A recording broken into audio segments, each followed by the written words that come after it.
Good afternoon, my friends. This is the Grim Flayer. I hope you're doing very well today. Welcome to the first of what I hope will be many Grim gameplay videos where we tour the breadth and depth of Modern. We are doing 3-minute deck techs followed by 3 full matches followed by a wrap-up segment wherein we talk more about the deck that we just played and also specifically how to beat it, how to disrupt it, and how to get over the line against it with mid-range strategies, because this is still a mid-range first channel, even though we're going to be playing all kinds of other stuff in the near future, especially in this series. And where better to kick it off than with a classic pillar of Modern and one of the most straightforward, powerful, police-oriented decks of the Modern format, indeed of pretty much any format that it's viable.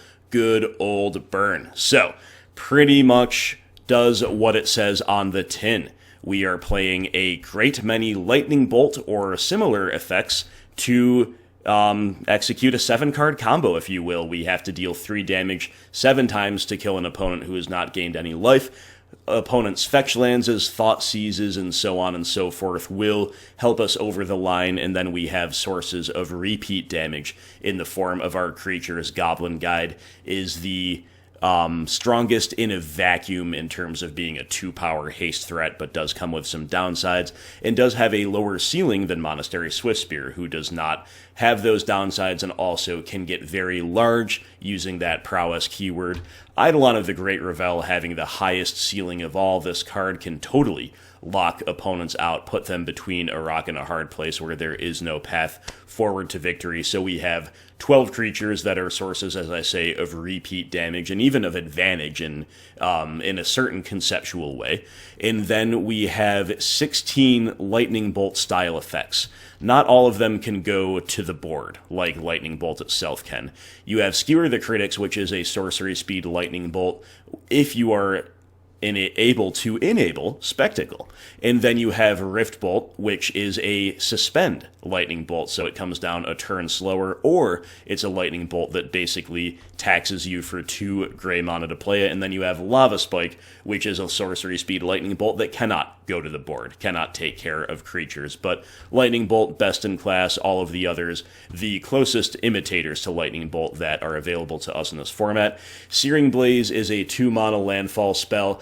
If you have landfall, you are able to tag a creature for 3 and tag its controller for 3, so a very high ceiling card. We have 2 copies of Skullcrack in the main deck, another 2 in the side.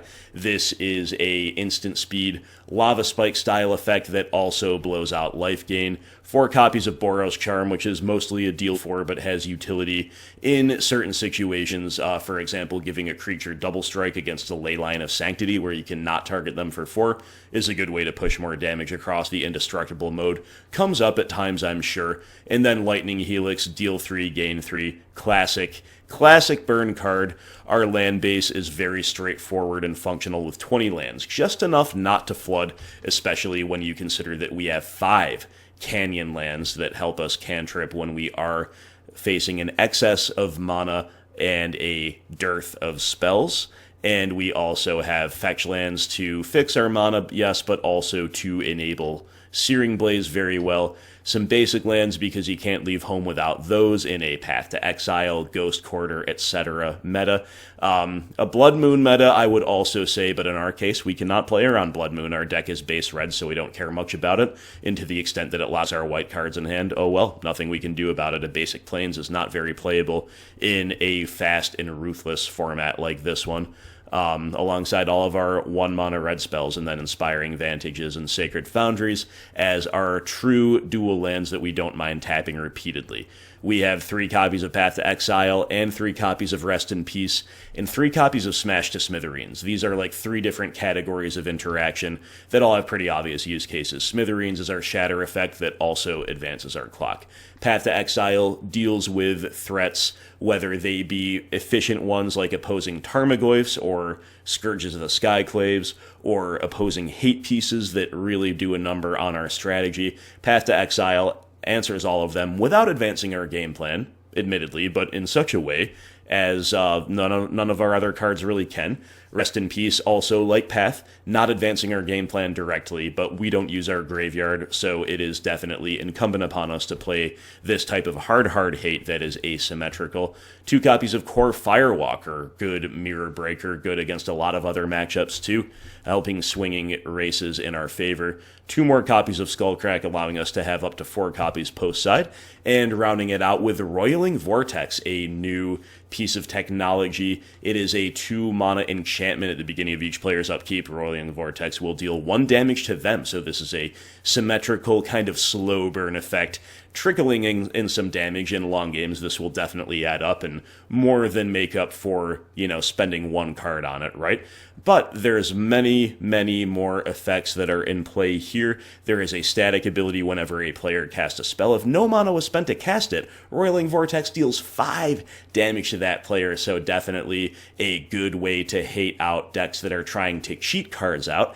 And as if that wasn't enough, there is an activated ability for 1 red mana. Your opponents cannot gain life this turn, so a very interesting card. And as always, guys, I am learning as we go, so if I don't sideboard perfectly, please forgive me. We're just here to have lots of fun and to explore the wonders of piloting Modern Burn. With that said, thank you so much for watching. Thanks to all Patreon supporters especially. Let's jump right in and play some Modern Boros Burn. Looks like a keeper to me on the draw here. It is definitely clunked up at the 2-drop slot, but opponent with a Rogran Triome. Got it.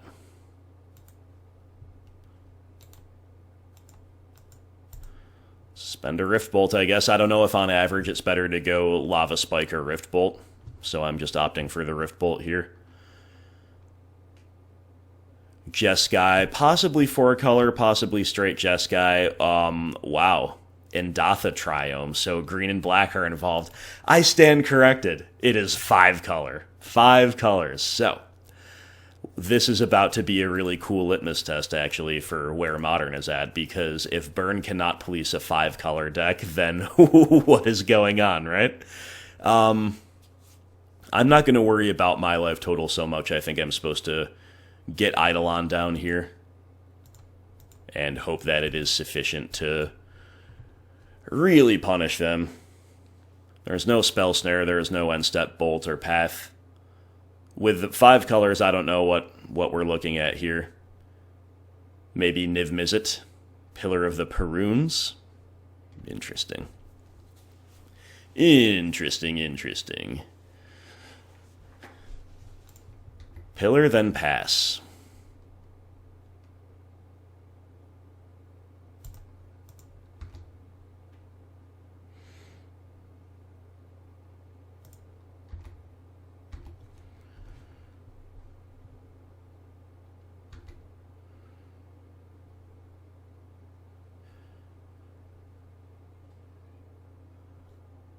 Okay, so I think once again, having drawn a Rift Bolt, we'll just suspend that.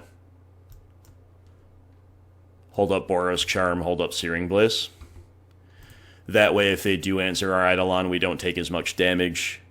If they answer it before our next turn, that is, as we would if we just cast a Spike here.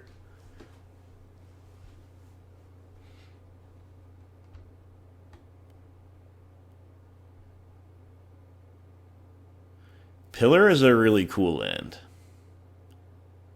Built on the very ground where the 10 signed the Guild Pact. Okay, so opponent Helixing our Eidolon. Got it.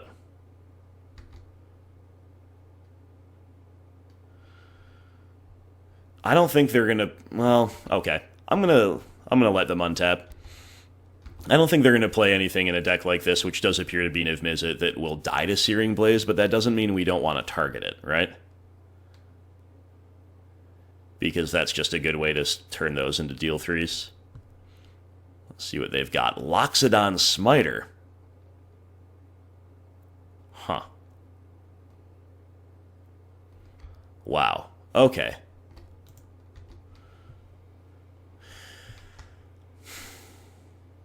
This is tricky, because if we had a 4th land, we'd just untap and double blaze it, double blaze the opponent. We do kind of tempo ourselves out if we do nothing. I think I'm going to do nothing, though.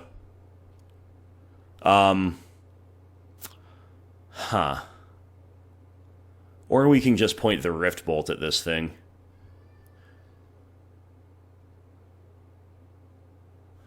Alright, I'm going to point the Rift Bolt upstairs, which gives us the most options. Sacred Foundry, rewarded, let's go. Alright, now we get to... It's almost, I would say, more important to just be able to cast both Searing Blazes at all as deal 3s. But it's also really nice to kill the creature, too. It just makes them that much less likely to ever be able to win a race against us. And they're now dead if they don't have Life Gain or Permission, or discard, I guess, to Boros Charm plus Lava Spike. They're forced to play that Overgrown Tomb tapped. Notably, they haven't taken a single point of damage either. We have double Boros Charm, nice. Alright, Lava Spike. And then we pick our spot. No need to do it right now, I guess, right? But a backup Boros Charm, obviously, pretty good.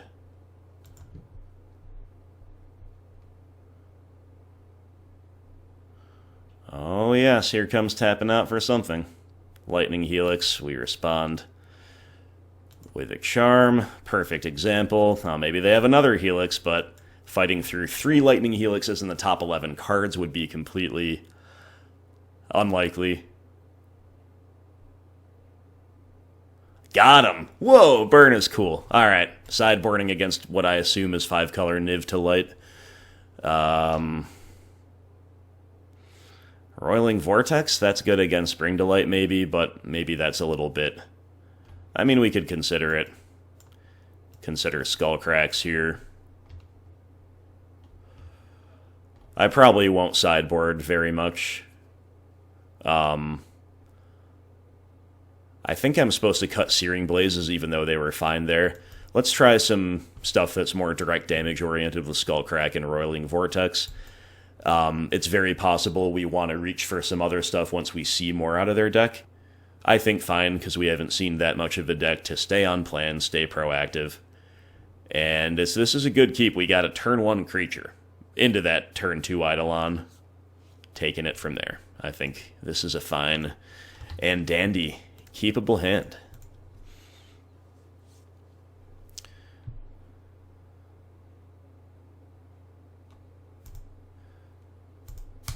Alright, let's go get our white mana online, and let's play the GG himself. Goblin Guide. Revealing Uro. You hate to see it. You really hate to see it, but it was not unexpected. It's possible that some number of Path or Rip should be in here for this card, but it's hard to say, right? Voice of Resurgence, huh?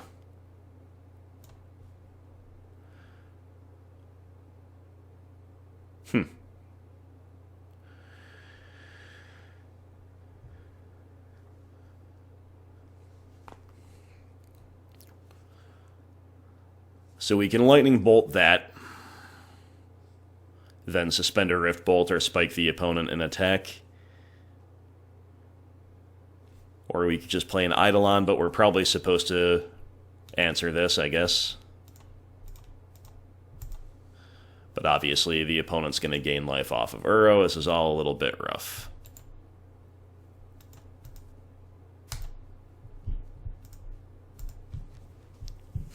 And Goblin Guide gives them a land. Alright, well...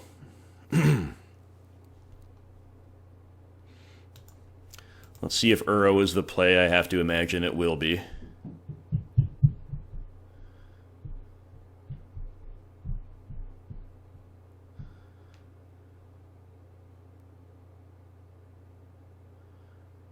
Opponent fetching Basic Swamp.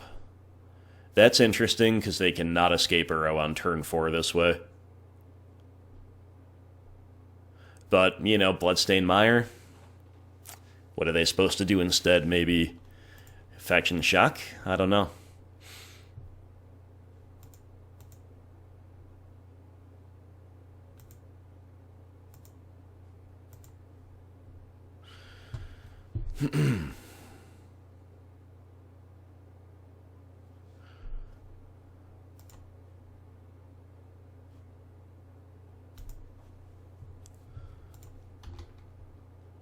Skullcrack, eh?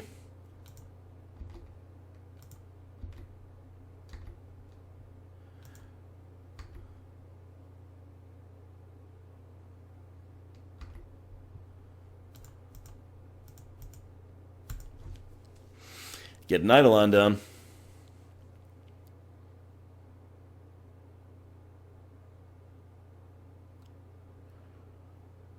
Sorry, I think I might have misspoke when I said they can't escape Uro on turn 4. It's not without another land, right? But if almost all of their lands are multicolored, then perhaps getting the basic swamp is very affordable in that spot.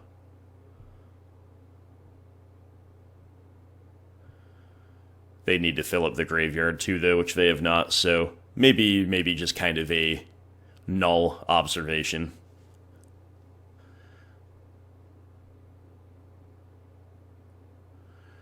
Smiter is still in post side. Interesting, I guess just a beefy 4-4 for only 3. It's pretty fine against us.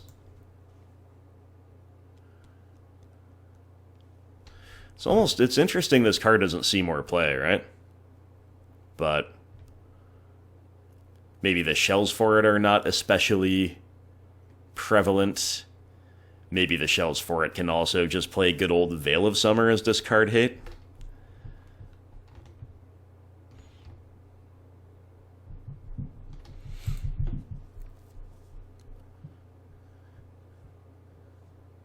Okay, opponent taking some actions. Colligan's Command.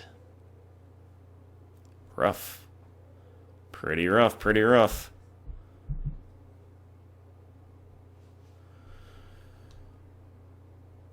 Guess I'm just pitching Lava Spike. Could definitely live to regret that if we draw another land and it helps us empty our hand out sooner, but I'm going to err on the side of card quality. Opponent does not have another land drop. Good for us, so let's give them one with Goblin Guide, right? Let's just hand them the missing land, shall we? Or let's not. What about that? Well, Savai Triome, it's going to enter tapped at least.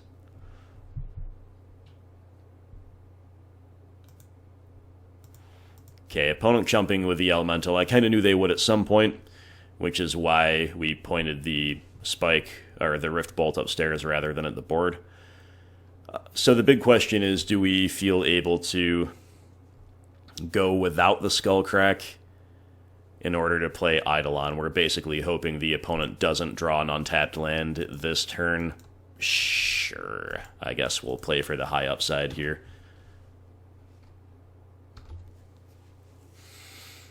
So we hope to see them play the Triome and do something else. Nice. No way to escape Uro. Now we can hold up Skullcrack from here.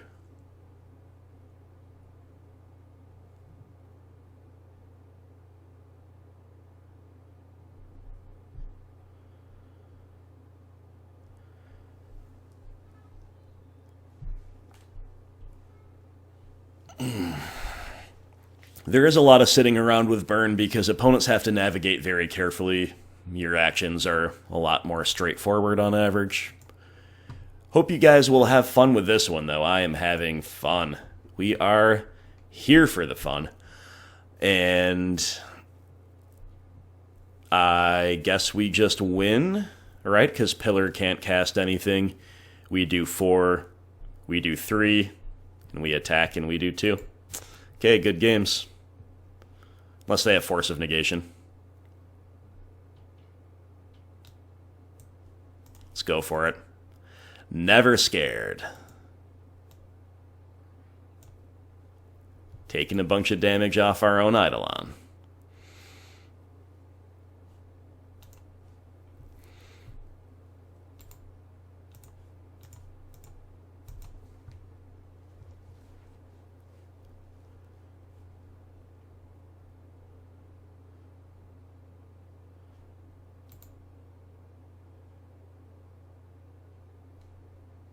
Are we conceding?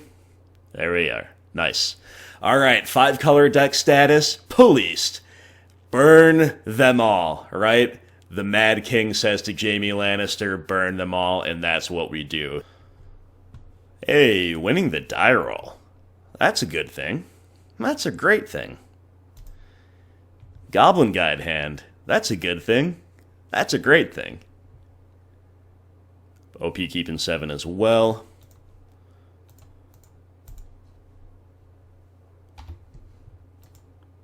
Pow. Revealing snow-covered plains. You know, we gotta give them a land, and it's gotta be a basic land. GG, we already lose, right? What are we up against? Opponent plays a land, then discards to hand size. And they played a non-plains land, so are we looking at them holding up a fatal push here? It's possible. They discard another Marsh Flats. Interesting. Alright, we've got ourselves a Skewer the Critics.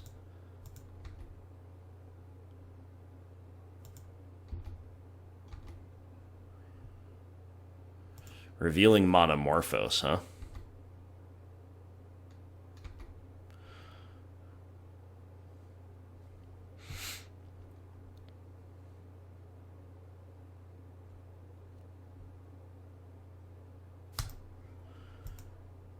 I think I'm going to play the fetch land in case we want to Searing Blaze something. I think I'm interested in holding up Searing Blaze, holding up Skullcrack. Obviously, that was a opportunity to cast Skewer the Critics, but I don't think we'll need to. Should be able to accomplish that next turn one way or the other if we really want to or need to. OP off of the Marsh Flats going to get a Sacred Foundry.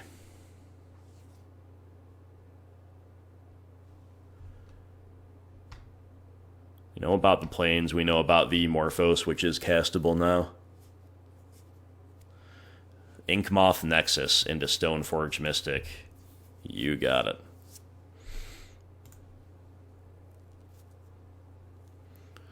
I mean, we're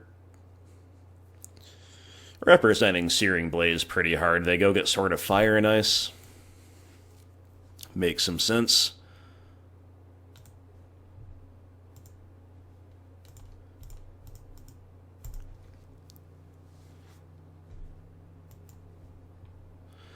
Alright, a couple Skewers, huh?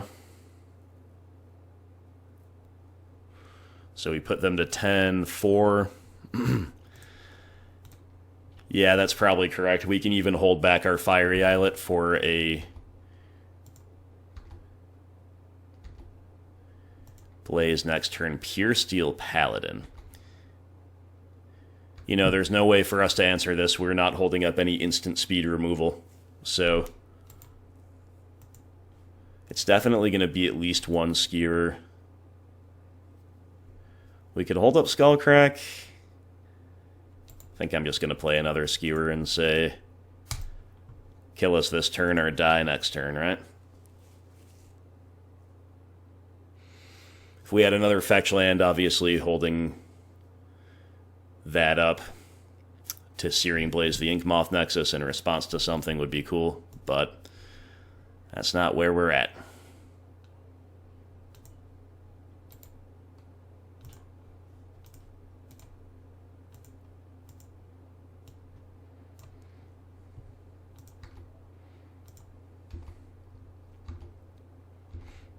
Okay, taking them down. Taking down the Pure Steel Paladin and the Stoneforge Mystic. Monomorphos is an interesting one. I'm not exactly used to seeing, but Roiling Vortex against those free spells out of the Pure Steel Paladin decks is definitely a thing. I think I'm going to cut my Lava Spikes here. Probably supposed to play a Path to Exile. Sure, I'll keep the one-lander.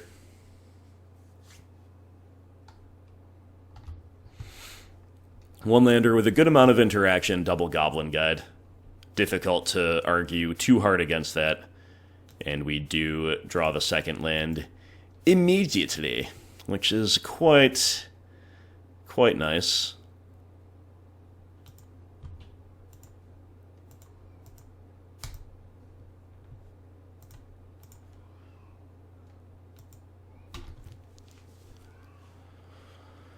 Goblin Guide revealing another Monomorphos. We'll see if the opponent fetches it away. They do. Dismissed. You're dismissed, Monomorphos. We have no need for you here.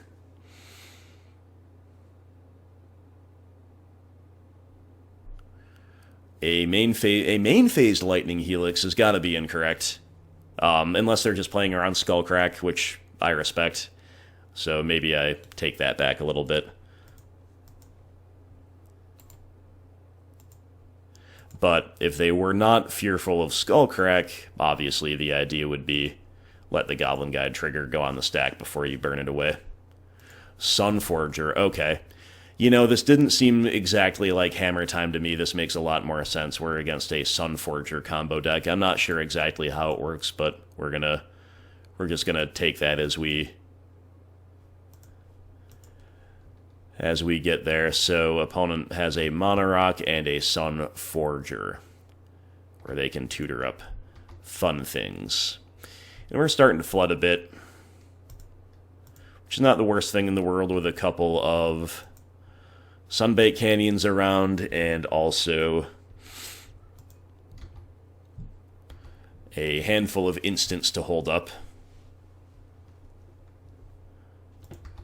OP kicking off with a Monomorphos. They look like they're just digging for things that are relevant.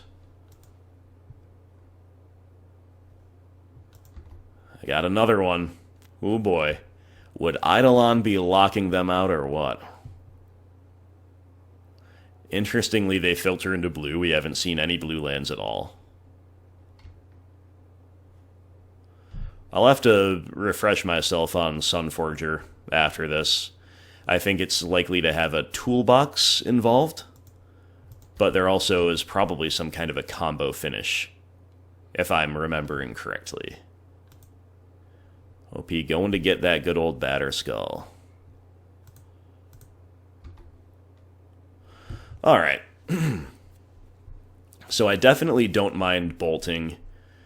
I don't know if I'm supposed to Skullcrack, though. Like, Skullcrack, you bolt you puts you to 7, attack puts you to 5 after we path SFM. Then we're just kind of soft to Batterskull. I think I'm supposed to crack Canyon. I'm willing to accept this could be wrong.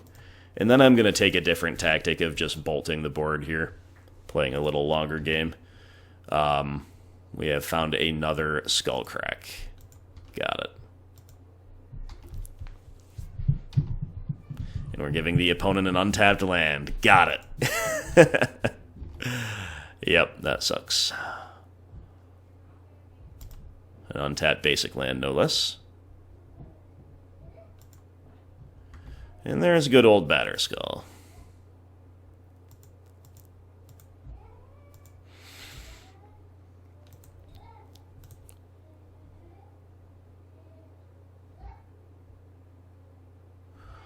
So I'm not sure if we're supposed to, like, path the germ here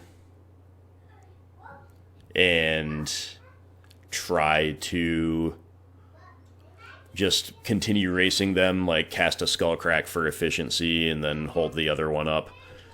There is the tension with Sunbait Canyons as well. I cracked the first one a little bit aggressively.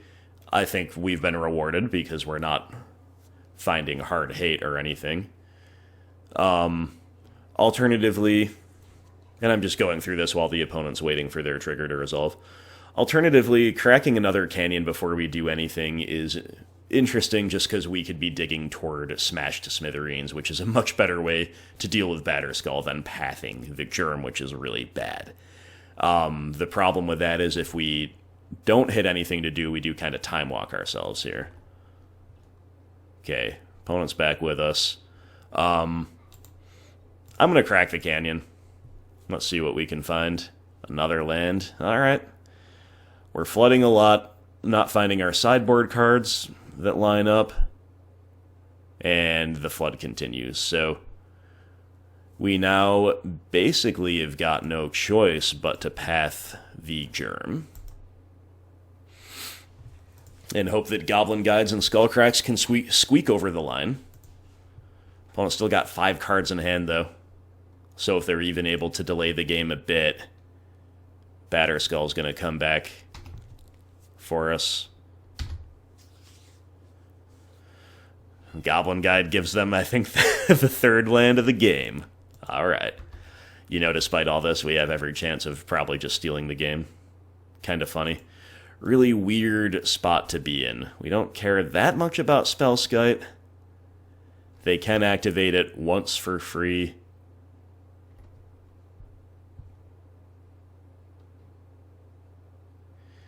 It could also give a... Do we have our... Yeah, we still have our Searing Blazes in, obviously. It gives us a target in case we draw a Searing Blaze, making that a good draw. So those are some cool things. Sunforger can be cast. Pure Steel Paladin.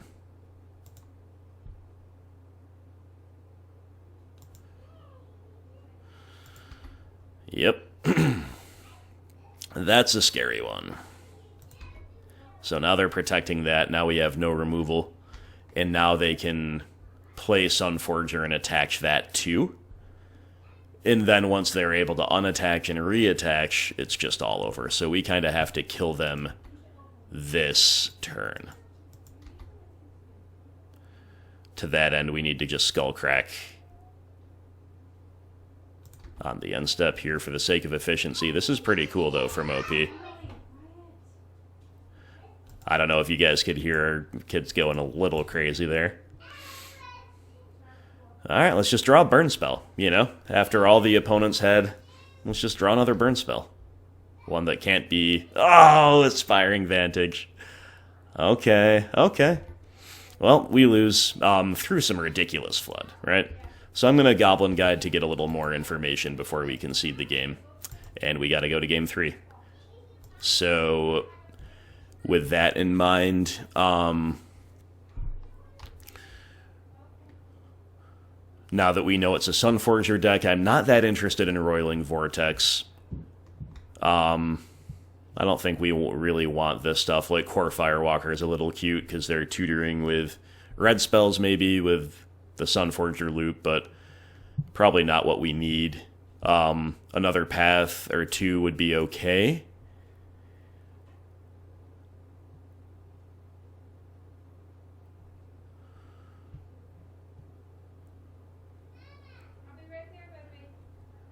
But maybe this is also just pretty much good as it is. I don't really see what to cut for path, right? We want to be more race-oriented on the play, right? So we're just running it back. With a one-lander, do we keep this one-lander? I don't know. It's got Goblin Guide. Sure, I'll keep it. Hope to get lucky. With a second land off the top, put a lot of pressure on. We'll be able to Rift Bolt, Skewer. Opponent has to mulligan all the way down to 5. That's pretty cool. They could still beat us if we get stuck on one land, you imagine. That's definitely a risk. But hopefully Goblin Guide's pressure. Yeah, but especially with Goblin Guide potentially unmulling them, you know, I think opponent still has every chance. And that's why Burn is such a cool deck, right? It's operating on a really fair, really predictable axis. But there's nothing wrong with predictability when you're looking for format pillars and format stability. And because it is predictable does not mean it lacks skill in terms of piloting, or especially playing against Burn is very skill testing. Our Goblin Guide, very generous to our opponent here. And we don't draw the second land. Jeez, Goblin Guide just really unmulling them, huh? Whose side are you on, Goblin Guide? I'm going to suspend a Rift Bolt, because if they play a threat next turn, we want the option to Rift Bolt it, or we want the option to bolt them and then skewer them. OP just tapping out for a Boros Signet. So the Rift Bolt goes upstairs. Boom. Second land. There we be. There it is. So, surely just gotta be Eidolon, right?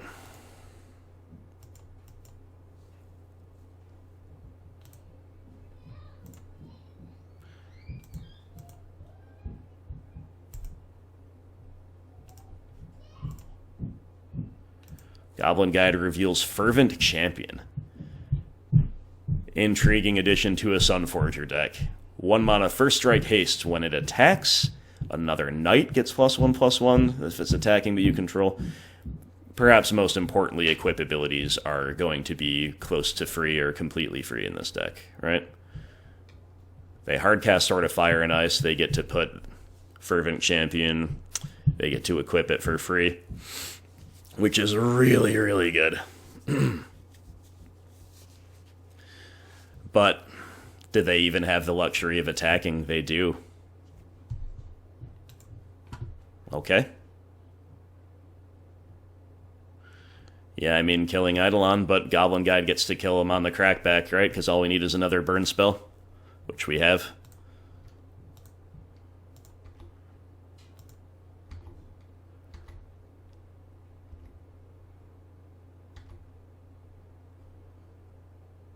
Which one do we use? Let's use Lightning Helix. GG's well played to OP. Policed pretty hard by burn. I think maybe opponent doesn't attack there, and it's an interesting game. But really cool stuff either way. Good times. On the play with a nice hand. We're against a Lurrus deck, though. So, we expect lots of interaction in the free 8th life linking card. These things could pose a problem, to be sure. But let's put some early pressure on. Let's see what we've got.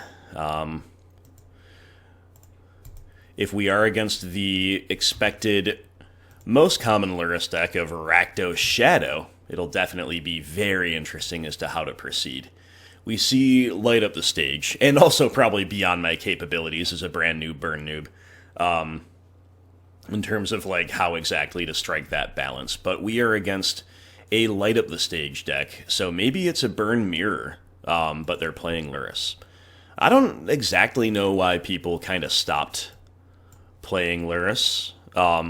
Most burn lists I saw right now do not seem to be playing him or her, and yeah, I don't have any precise insight as to why that is, but if I forgot to mention in the deck tech, our list is cribbed from the streamer Yamakiller.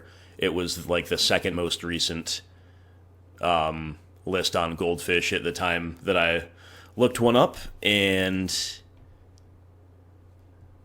it was a 4-0 preliminary result, I do believe. So anyway, we draw Skewer the Critics, which is really nice because we just get to double spell, and that's all we want to do at this point. Spike you, Skewer you, OP's at 7. They're playing a 3-color deck, at least 3 colors. I guess probably only 3, right? Trying to cast Lurrus off of white lands. So it is a burn mirror, but it's different in the sense of Lurrus and in the sense of 3 colors. We see Atarka's Command, a very interesting one indeed. And we can't quite kill the opponent here, but if they deploy a creature, we'll be able to blaze it. And then untap and Helix the opponent. And then even a landfalled, I don't know what the term is, even a Searing Blaze cast without the benefit of the landfall boost is going to be sufficient. Opponents got Abbot of Carol Keep, not finding them the 3rd land that they needed. So once again, Burn just kind of taking it to the opponents here. Searing Blaze. Untap. Oh, and a Lava Spike. Look at us. Look at us go. Let's go. Alright. Boom. Boom. Easy games, easy life. Pretty fun stuff, guys. Not gonna lie. I think Burn's very cool. Let's try to win post side for a very, very clean series of matches here. I think we want Core Firewalker, Path to Exile. Rip is cute against Lurrus, but we're probably not getting into that. So let's just do that. Cut. Are we supposed to cut Eidolon in this situation? I'm going to, but I don't know if it's correct. Cut one of our Skullcracks. Sure. You guys, of course, can let me know how you would side. I'll keep this one lander. They've been working out okay for us so far. As always, I claim no expertise here. Just here to explore an archetype, have fun, and my expertise comes in the wrap-up, where I will dissect this archetype from the mid-range perspective. And clearly, we are just kind of meant to keep these one-landers, because we're not missing our second land drop for very long, if at all. Note that we have Defection Shock here, so we can cast Core Firewalker next turn, which is going to be an exciting one. But for now, it's our first crack, I believe, with Swifty that we've seen thus far. But yeah, Core Firewalker looking good. With the opponent's 3-color deck, I suppose they do have some answers, right? But hopefully it'll still be... so much damage will be done. Opponent will bobble us. Let's see what they did last time. They targeted us last time, so they knew about the draw of a land. And now they're going to know about whatever we're about to draw now, which is another Core Firewalker. All right, well, here you go, my friend.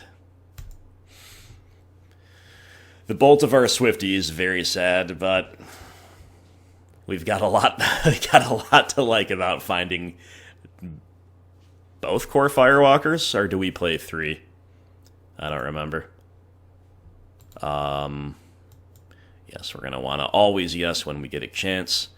But for now, OP just playing Abbot of Carol Keep, become immense. Spice.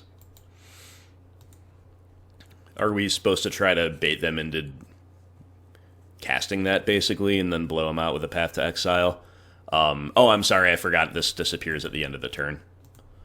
So, scratch all that. Searing Blaze, yeah, I think I'm just going to play another Core Firewalker. I mean, we do have to respect the Prowess threats a lot, but we don't have a very efficient turn here, no matter what we do, besides playing Firewalker. We could Skewer and Path, but now let's play another Core, dude. Let's play another Core.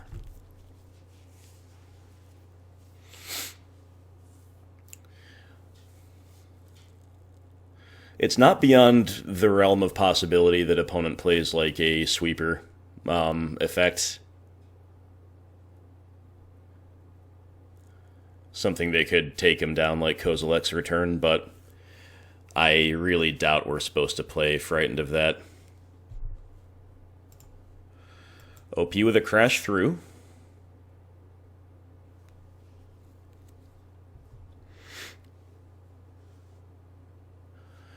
I wonder if we're supposed to play Afraid of a Wild Slash or a Bone Crusher Giant Stomp.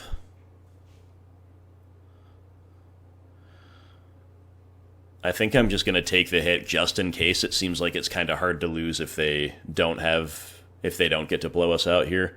We're also not killing the Abbot. We also don't have the upside of calling their bluff and killing the Abbot because one of our blockers is tapped. Let me just turn off auto yield so I can find a time to say yes to these. Always yes. Always yield.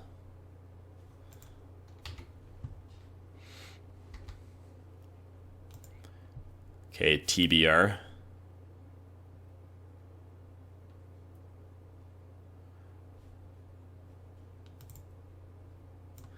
Dreadhorde Arcanist, super spicy from OP. We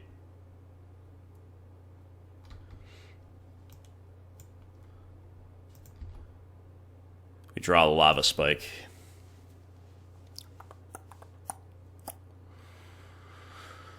Okay.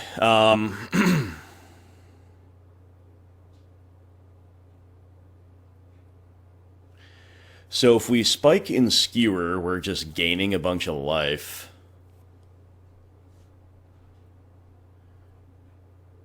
Really just wanted to draw a land, though, here, right? If we spike in Skewer, they're at 9, then they're at 5. We're at 19, 21. We're tapping Sunbait Canyon, something like that. Seems pretty hard to lose from there. If we want to play a little more defensively, we could play... We could hold up Path to Exile as well, which against the Temur Battle Rage might be correct, but on the other hand, we have the incentive to Path Dreadhorde before it gets to attack and get a free spell.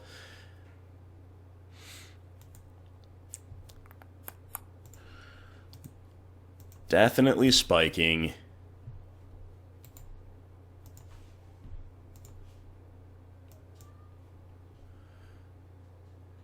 And then I think I am just going to Path Dreadhorde Arcanist and say, okay, can you really do 19 damage to me in one turn while I gain 2 life off of every red spell you cast? I'm going to go ahead and assume the answer to that is no. And then we'll be able to have lethal next turn, again, barring some of the things we've mentioned. Because with Dreadhorde left unchecked, that is how a true nut draw could actually get us there. Opponent will begin by fetching to thin, I suppose, then cast a Crash Through, which under normal circumstances is pretty good, but again, because they have so much mana, these are free rolls pumping up the Abbot, but we're gaining life off of it. Core Firewalker, quite the effective hate piece. Now, all that said, you know, opponent finds a couple more free-ish spells. Temur Battle Rage gets pretty scary. Again, we just hope that the triggered ability of Firewalker makes it nearly impossible for OP to put together the nuttiest of nut draws that they would otherwise need.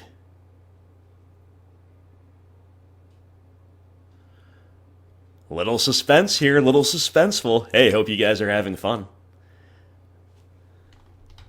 While we wait for OP to figure out what the best path to attaining lethal here is.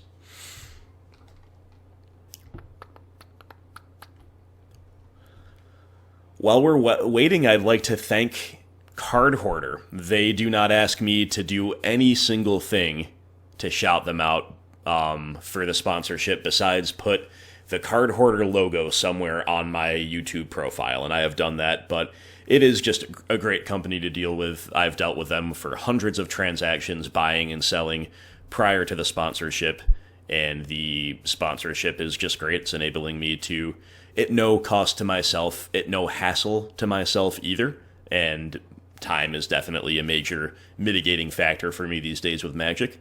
Lets me just borrow a deck like this and bring it to you, so big shout out to Card Hoarder. Thank you so much. Opponent just putting Lurrus into hand is the opposite of what I feared here. So I have to assume that we are just going to kill them right here, right now, especially because we've drawn the missing third land for good old Searing Blaze. So let's kill the opponent in style here. What do you say? 3 to you and 3 to you. Searing Blaze has been, I would say, the best card in the league so far. Very, very high ceiling. It has been lining up. We've gotten that to happen. We've been in some matchups where it matters, and the opponent will concede. There we go. Good times. Okay, not bad out, I have to say. Not bad. Run out for our first ever time at the sticks, at the helm with Modern Boros Burn. Now, I am going to wrap up this video, as I will all the Grim gameplay videos, by talking in depth about what to do against this deck, against Burn, when you're on a mid-range deck. So maybe at times I will veer into talking about specific BGX cards, like Tarmogoyf, for example. However, in general, if you're a Rakdos player, if you're any other type of mid-range player, you can take this advice on board as well. So let's begin with the land base. As you can see, the Inspiring Vantages and the Sacred Foundries, in the past, they only went so far, but Sunbait Canyon has been an enormous boon to Burn as far as beating mid-range in a couple different ways. The most obvious and important way is that when the mid-range player is trading 1-for-1 with you, the card quality of the mid-range player shines out, whereas a Burn deck is more a synergistic deck simply because it needs a critical mass of cards. Sunbait Canyon, of course, preventing the flood, allowing them to find those cards in the face of attrition. That actually makes the matchup significantly tougher than it used to be for black-based mid-range decks. Another more underrated way in which that is true is that Sunbait Canyon represents just more white lands. Like, they would never play, like, 2 more Sacred Foundries and 2 more red-white dual lands that are going to come untapped, for example, some of the time, just to get more white sources. It just wouldn't happen. It's just not good with Burn's more tempo. It's need to leverage tempo more. I don't want to call it a tempo strategy, but you understand what I'm saying. Sunbaked Canyon also, therefore, makes it harder, which is my point here, to attack their splash color. It used to be more productive to use Fields of Ruins and Assassin's Trophies and stuff like that, not to the exclusion of other forms of interaction, but when you have, nothing better to do. Now you can still do that, but it is more important to simply catch them when they're tapped out, so they can't find a new draw with Sunbaked Canyon, rather than trying to really screw them off of a splash color. It's just simply not as easy as it used to be. Now, when playing against their creatures, you have kind of countervailing incentives, with Goblin Guide, as I mentioned, against the opposing Lightning Helix deck, with the exception of your removal being life gain and removal, and you wanting to play around Skullcrack. Generally speaking, you wait until the last possible moment to remove the Goblin Guide. You want to get as many triggers as you can. Now, it's not totally one-sided. The Burn player can actually work with the information too. So kind of like you saw me talk about how the opponent knows X, Y, and Z cards off of their own baubles, we have to remember they know that. You as the mid-range player have to remember that the Goblin Guide knowledge is kind of like the bauble knowledge. They will know what is on the top of your deck. They will know to play around it. Your play patterns change accordingly at times, but Goblin Guide, you let the trigger go on the stack, then you kill it. Therefore, instant speed removal, obviously at a premium here. Monastery Swiftspear is the exact opposite if your removal is red-based, simply because you don't want to get your lightning bolt blown out by prowess triggers. That is the absolute worst-case scenario. Every little decision matters against Burn. Every little form of incremental advantage matters against Burn, which is why I think it should be in the meta. It's such a fun and skill-testing deck to play against when you're a mid-range player, but you cannot hope for the perfect time for a lightning bolt. Just main phase it. Worst case scenario, they have to burn a couple spells under certain circumstances. They are able to keep their Swifty alive. That's not good, but at least you gained yourself 2 life, right? Because otherwise those prowess triggers would be happening during attacks, and that's not what we want. Eidolon of the Great Revel.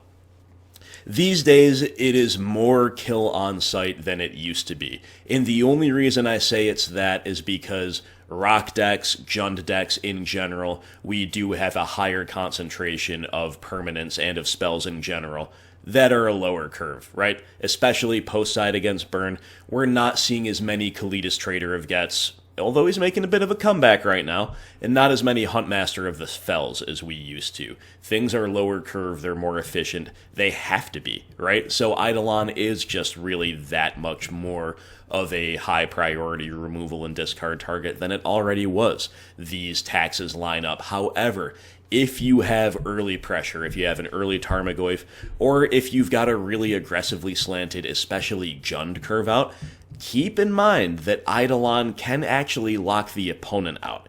It has happened before, so generally speaking, Eidolon is priority number 1 for removal and discard, but if you're on the front foot, if the opponent maybe is stuck on 1 land for a while, or Eidolon is a mid-game top deck, keep in mind, game it out, do the math, like what happens if they have 1 burn spell? What happens if they have 2? What spells do I need to cast? Don't be afraid to sit there and do the actual math, right? Because what burn does is very easily understood. It's just a matter of playing optimally into it and around it. The other thing about Eidolon, of course, it is a creature and an enchantment, meaning that it's going to grow the Goyf like nobody's business, and meaning that if you are on Scavenging Ooze, you want to eat all other creatures, including your own, unless you're maybe on Unearth or Lurrus or something, before you eat Eidolon, because Eidolon's going to make the Goyf huge. Now, speaking of Tarmogoyf, it's important in the early turns especially to keep track of exactly which types of spells are in the graveyard. You want to be able to, above all, protect your Tarmogoyf from a lightning bolt. Nothing feels worse than one of your best cards trading 1 for 1 with that bolt. And that can happen, because you as the mid-range player and the burn player, often your turn 1 play, if it's not a creature, is going to be a sorcery, right? So if there's no lands in the graveyard, then hey, maybe Lightning Bolt can be a danger to the Goyf, or if there were no sorceries cast, even more so. So bear that in mind. And other than that, with Bolt and all of these other variants, with the other variants of Bolt, try to figure out ways to clunk up their progression to make things get stuck in hand. Like, remember what gates each card's efficacy. Skewer the Critics is gated by sorcery, speed, and spectacle. Rift Bolt is gated by being either high casting cost or delayed by a turn, which can be crucial in races. Lava Spike is gated by not being able to go to the board. Searing Blaze especially, this is crucial because as you saw in this league, it is MVP when it lines up. It is so good. Such a tempo positive play, a true 2-for-1 in the context of a burn deck. But Searing Blaze can be an absolutely atrocious card to be rotting in hand against a BGX player or a black-based mid-range player by another description playing Liliana of the Veil, because Blaze cannot do anything, really, in the face of Liliana, anything meaningful if she is allowed to tick up. Skullcrack is an interesting one insofar as it's a relatively low efficiency, but with a very high ceiling. If you have life gain effects, obviously you have to be wary of this card. Also, when you're trying to race the opponent, don't forget that they have main deckable life gain of their own. Lightning Helix doesn't seem to be a guaranteed 4 of anymore. This list only has 2, but it is still out there. You can't necessarily guarantee that your lethal attack will be lethal if the opponent's got some lands untapped. And finally, Boros Charm, the good old deal 4. You definitely want to progress in such a way where you're asking yourself, cracking this fetch land or playing this shock land untapped. You have to say, obviously, does this put me to 3 life is the scariest place to be. But even 4 is relevant with Boros Charm specifically, and to that end, 6 is a relevant life total, but you know what else is? 7. Boros Charm definitely throwing off the math a little bit. It's just something that you have to keep in mind. Other tips about the main deck before we move on to the side include the following. If the opponent is aggressively and obviously thinning their deck out on end steps with fetch lands, that means they do not have a Searing Blaze. There are ways that you can get information without actually having information.